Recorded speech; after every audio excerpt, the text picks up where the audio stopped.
আবার সকলোকে স্বাগতম জানাইছো মই সাইফুল ইসলাম।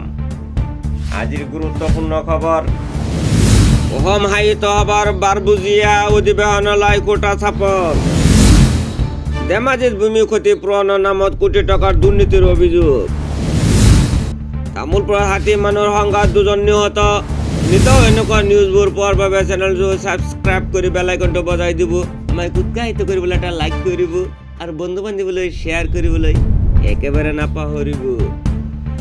পৰৱৰ্তী খবৰটো হৈছে তামোলপুৰৰ হাতী মানুহৰ সংঘাত, 2জন নিহত।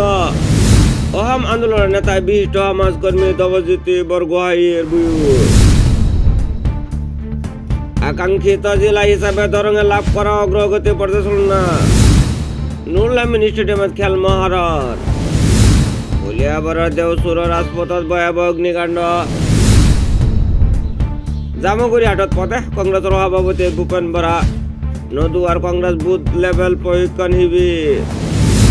লামডিং আৰক্ষীৰ অভিযানত ট্ৰাক ভৰ্তি তামোল জব্দ। বিশ্বনাথ আৰক্ষীৰ অভিযানত বৃহৎ পৰিমাণে হেৰইনৰ আটক সৰবৰাহকাৰী। শ্ৰী ৰঘুপতিৰ সফলতাৰ পাছত ৰবি শৰ্মাৰ নৱতম ছবি ৰুদ্ৰ।